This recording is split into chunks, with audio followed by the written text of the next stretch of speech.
પાદરાના Gambhira bridge દુર્ઘટનામાં લટકતા ટેન્કરને કાઢવામાં air balloon ટેકનોલોજીનો ઉપયોગ થયો હતો। ટેન્કર માલિકે દાવો કર્યો છે કે પ્રથમ વખત આ રીતે ટેન્કર બહાર કાઢવામાં આવ્યું હોવાનો ટેન્કર માલિકે દાવો કર્યો। ટેન્કર રેસ્ક્યુની જવાબદારી પોરબંદર મરીન ઇમરજન્સી રેસ્ક્યુ ટીમને સોંપવામાં આવી। પોરબંદરની વિશ્વકર્મા એજન્સીએ આ ઓપરેશન પાર પાડ્યું। સમગ્ર ઓપરેશન 900 મીટર દૂર બનાવવામાં આવેલા કંટ્રોલ રૂમમાંથી કરવામાં આવ્યું હતું।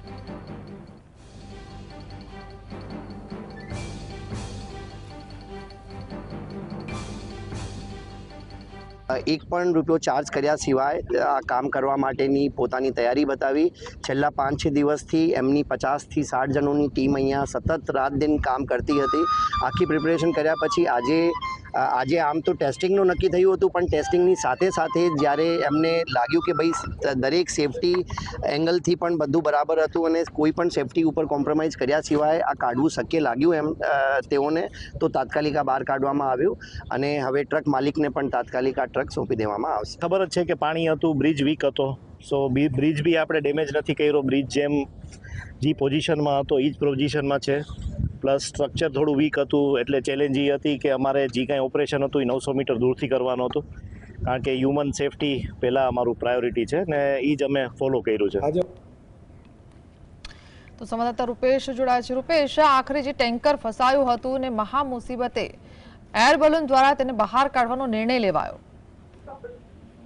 ચોક્કસ જે રીતે પાદરા ગંભીરા બ્રિજ અકસ્માતની જે ઘટના બની હતી, આ મધ્ય ગુજરાત અને સૌરાષ્ટ્રને જોડતો બ્રિજમાંનો એક કહેવાય છે, જે ગત 9 જુલાઈએ કોલેપ્સ થયો હતો અને 21 લોકોના એમાં ઘટનામાં મોત થયા હતા।